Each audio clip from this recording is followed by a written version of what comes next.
What's going on, guys? It's Jimmy here, and welcome to our daily show where we discuss the fourth stimulus check update, what's going on in Washington, D.C., in the United States, money, investing, and the next stimulus package that has been announced at $3.5 trillion. And the U.S. House of Representatives is moving forward at $3.5 trillion, even though Democratic Senator Joe Manchin says he's not going to necessarily vote on or vote yes on it at $3.5 trillion. And while the House is moving forward with it at $3.5 trillion, even without him, and they're going to deal with him at a later date. There is a problem that I will discuss here in a few minutes that is not really a good thing here. They're doing subcommittee votes in the House of Representatives. And while a problem has arose on this, I'll discuss that as well as that. And President Biden has some things to say on this matter. So we're going to jump right in. If you're new to the channel, make sure to subscribe down below. It's completely free to do so. New videos come out here on our channel every day at 10 a.m., 3 p.m., and 8 p.m. Eastern Standard Time. I will keep you up to date with what's going on in our country and with this next upcoming stimulus package. If you find these videos helpful, don't forget to hit the like button for us down below. First up, President Biden says he thinks this next stimulus package and the infrastructure package is going to pass. Here's what he has to say. I know we still have a long way to go, but I'm confident the Congress will deliver to my desk both the bipartisan physical infrastructure plan and the Build Back Better plan that I have proposed. And I've said many times before, I believe we're at an inflection point in this country. One of those moments where the decisions we're about to make can literally change the trajectory of our nation for years and possibly decades to come.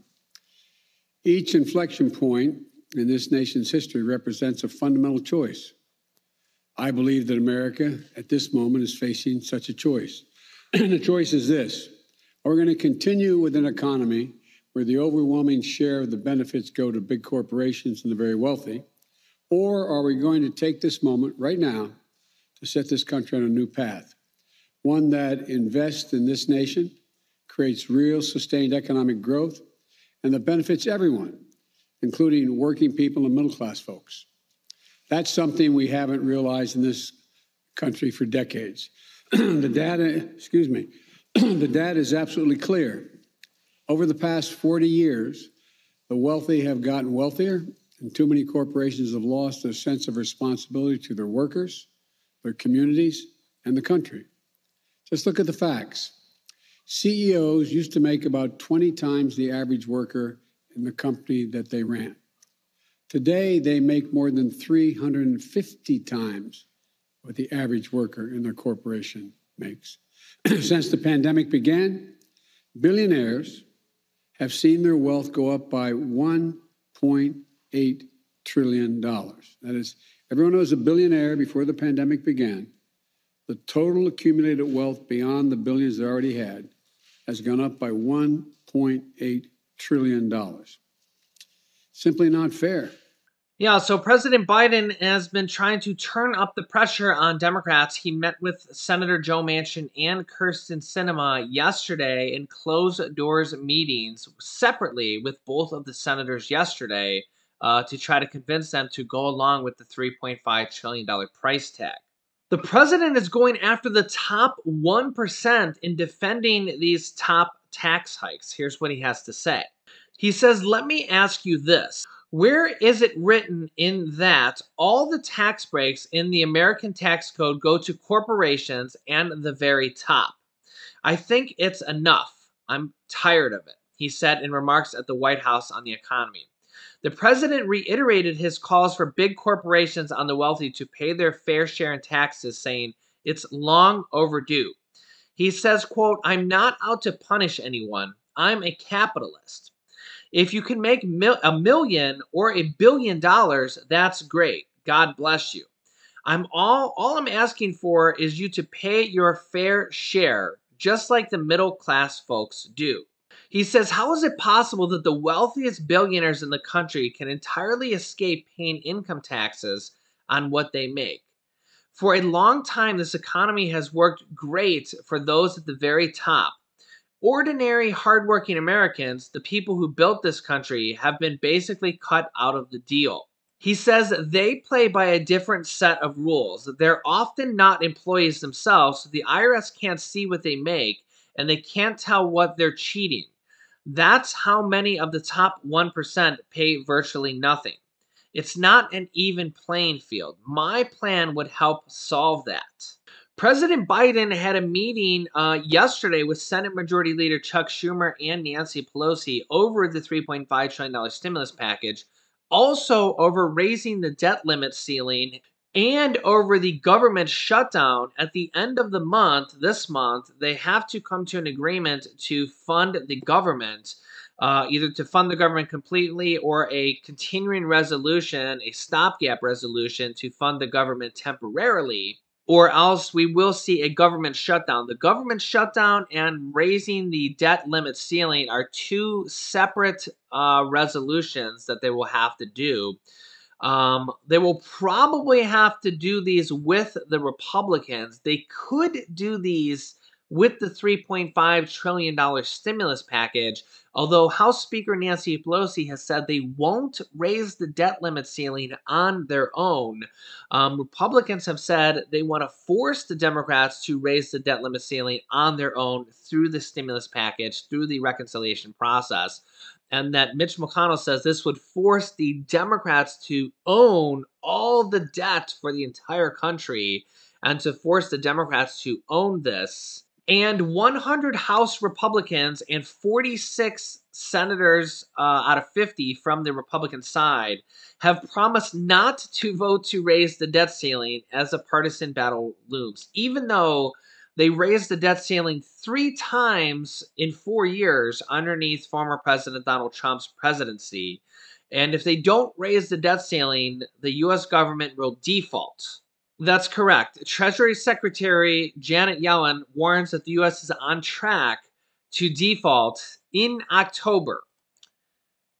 And if they don't raise the debt ceiling, the U.S. government will default in October, and they have to come to an agreement either with the Republicans and raise the debt ceiling like they have to do every year or two, no matter who's president, whether it's a Republican or a Democrat, or the Democrats will have to do this on their own through the reconciliation package, the $3.5 trillion package.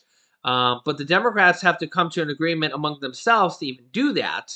But Nancy Pelosi, the Speaker of the House, says raising the debt ceiling will not be part of the reconciliation package because it should be a bipartisan issue. And I think she doesn't want the Republicans to force the Democrats to own all the debts.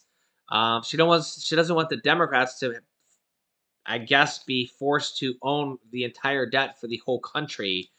I don't know. It's a big partisan battle between the Republicans and Democrats, and it's getting ugly already, and it's not going to get any better, put it that way. Meanwhile, the government shutdown clock is basically 2 weeks at this point. So the government shutdown will shut down in 2 weeks, and the default will happen sometime in October. Yes, nothing, nothing's looking that good at this point. It's a big political mess. Meanwhile, the Democrats have a little snafu on their hands as well. As you can see here, centrist Democrats, the moderate Democrats, the more Republican-leaning Democrats, scramble the House drug pricing efforts to lower the prescription drug prices.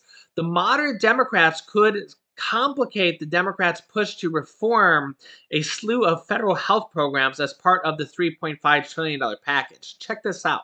A trio of centrist House Democrats threw their Democratic Party's health agenda into disarray on Wednesday by blocking a plan that would have authorized a direct government negotiation of drug prices and help pay for the $3.5 trillion social spending bill. Democratic Representatives Scott Peters from California, Kathleen Price from New York, and Kurt Schrader from Oregon joined all the Republicans in voting against Democratic leadership's backed prescription drug pricing language at the end of a 3-day Housing, Energy, and Commerce Committee markup voting process of the sweeping package. And it ended in a 29-29 vote, meaning the provisional code could not advance. Yeah. So let me just zoom out here a little bit again. So 3 Democrats joined Republicans in voting against Democratic leaderships in this prescription drug pricing language at the end of the day for the House Energy and Commerce Committee markup. And it ended in a 29-29 vote on the House committee sub level, meaning that the provision could not advance. While another key House panel endorsed the drug pricing plan later on Wednesday, leadership may not have the votes to pass it as part of a larger bill. The public standoff underscores the significant hurdles ahead in securing the near unanimous support Democrats will need to advance the social spending package. Speaker Nancy Pelosi and her leadership team had spent days working to convince the holdouts, according to people familiar with the push. And the Energy and Commerce Chair, Frank Pallone, made multiple public appeals to the eccentric Democrats to support the drug pricing language during the markup, saying it was essential to negotiating a final agreement with the Senate. Pallone also noted the 3 holdouts joined the rest of the party in supporting the same drug pricing provision when it first came up for a vote back in 2019. Peters previously told Politico he did so because he knew the plan would die in the Senate and just wanted to debate on the issue. The moderates could stand to complicate the Democrats' push to reform a slew of federal health programs as part of their $3.5 trillion bill, since the drug pricing would have generated as much as $700 billion in projected savings over a decade to spend on other health policy priorities. The vote took place the same day that Pelosi and her leadership team asked committee leaders to complete and submit components of the domestic spending bill. Yeah, so this is why I've said, and I hope that a lot of you guys are following along here. This is where it gets really, really complicated, is that you have some moderate Democrats and even some progressive Democrats want the bill to be more. They want more stimulus items in there. We have moderate Democrats that want the bills to be less. And we just had 3 moderate Democrats here that actually voted no on a subcommittee vote based on the language of just one portion of a bill based on the prescription drug language here to lower the prescription drug prices here. Now, for whatever reason they voted no on is unbeknownst to me. I mean, you'd probably have to ask each of those 3 people. But that's where it gets really, really tricky here, is that you have 220 Democrats in the House all trying to agree on one major package. And we're just talking about one sliver of the package, the House subcommittee voting on one portion of the package. It has to get agreed by each subcommittee. Each subcommittee basically agrees on it. Then they go to write the bill, and then they all get combined into the major bill. Then the House will vote on it, okay? And then the Senate is going to vote on their portion of the bill, and then hopefully each part gets passed, and then the president will vote on it, okay? All this is happening very, very quickly, okay, because the House is literally voting on their portions of the subcommittee, okay? So we're moving very, very fast here, and we could be having the final vote here relatively quickly as well if everybody agrees on everything, right? The problem is we're getting Democrats that are saying no to subsections of the bill. Now, the question is, are they going to say no to the full bill? And this is where the greater good comes in, is that, and we've seen Bernie Sanders say this multiple times here on the show, is that, yeah, you have a huge, massive bill that's thousands and thousands of pages. And what you have to say to yourself is, if you were a representative or a senator, so you have a bill that's going to be 5,000 pages or whatever it's going to be, it's very unlikely that you would agree with everything in the bill. But what you have to say to yourself is, at the end of the day, do you want to pass this bill? There's a lot of things in a bill that it's impossible to probably agree with everything in a bill, right? It's just, I mean, it's a massive bill. But at the end of the day, is the bill for the greater good? And that's where your vote should be yes or no. Now, maybe you would fight to make a few changes, but you got to remember that You got a whole country depending on this bill, potentially. And then you also have the physical infrastructure bill really hanging on this bill as well. I could pretty much say with pretty good certainty, I mean, I'm kind of predicting the future here, but if this $3.5 trillion stimulus package were to fail, you could almost say, again, I'm predicting the future here, that the physical infrastructure package would probably fail as well. Now, what would probably happen then is that they would just renegotiate, change some details, and then go at it again to get the stimulus package to pass. So we actually could see that happen. I mean, I wouldn't say that they could go to a vote and it could fail. Okay, because we actually seen that with the Senate on the physical infrastructure package at first. One or two times they went to vote on it and it failed. Okay, the Republicans, they all said no. If you remember that, I don't know, a month or two ago when they were voting on the physical infrastructure package that eventually passed the Senate, all the Republicans at one point voted no. And they said, okay, great. I mean, not great, but they went back to the drawing board and said, okay, let's renegotiate. Let's change a few deals, a few details. What do you need to let's go back to the negotiating table.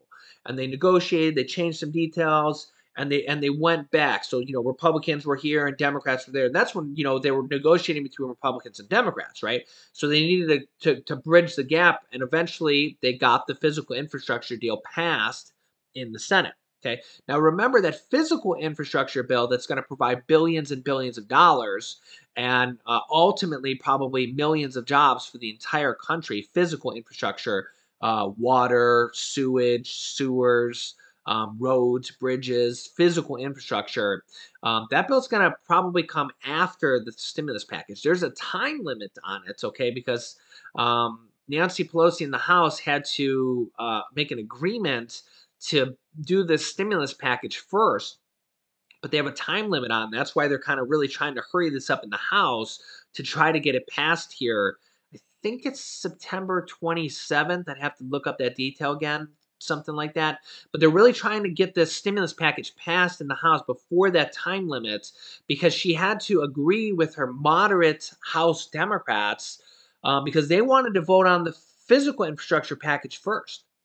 But there's all these progressive Democrats, which is the majority of Democrats, there's like over 100 of them in the House that wanted to do the stimulus package first because they want to have them tied together. Okay. But we could get into a little bit of an issue here is that if that time limit happens and they made that agreement and they go to vote on that those two could get separated where we'll have to see what happens. But like, let's say they do pass this in the House and it goes over to the Senate, and then the Senate is working on it. The House may have to vote on the physical infrastructure package, and it actually could get passed. Okay.